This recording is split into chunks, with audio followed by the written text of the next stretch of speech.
Was I wrong for refusing to pick up my ex's daughter when I picked up our son? Here's what happened. My ex cheated on me when I was pregnant. That affair produced a daughter who's the same age as my son, 8. He married the woman he cheated with, and they're still together. As for me, I've never spoken more than 2 words to that child. She's not my responsibility, she's not my family, and I've made that very clear. 2 weeks ago, I got a call from the school. It was during his custody week.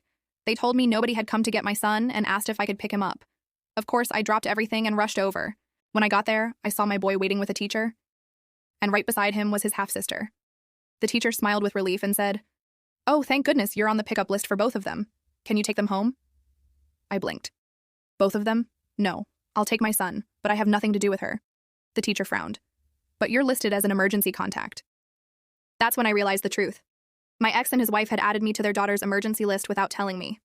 They had set me up. I took my son's hand and told the teacher firmly, "Remove me from that list. Permanently. I'll never pick her up." Later that night, my ex exploded on me through our parenting app. "How could you leave her there? She's just a child. You had our son anyway. Why not take both? You're punishing her for my mistakes."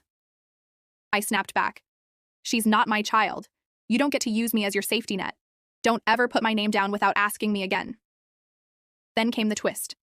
He told me his daughter had sat at school until 7 p.m., crying, waiting for someone to show up. And yes, that guilt hit me hard. She didn't choose to be born into this mess. But here's where it got worse. A couple of days later, his wife broke protocol and messaged me directly. "If you really cared about your son, you'd help his sister too. They're siblings. Do you want him to grow up resenting you for treating them differently?" And that's when it hit me. This wasn't a one-time emergency. This was a test. If I had agreed once, they would have used it forever. The next time they were late, it'd be my responsibility. The next crisis, suddenly I'd be selfish if I said no. I blocked her and doubled down. I told my ex that my boundaries were firm. My son is my child, and I will always be there for him. But I will never let him use me to pick up the slack for the family he chose to build through betrayal. Now part of me still wonders, maybe I was harsh. That little girl didn't ask for this. But I also can't shake the feeling that this was a setup to guilt me into taking on their problems. So tell me, was I wrong for drawing a hard line, even if it meant leaving a child waiting at school?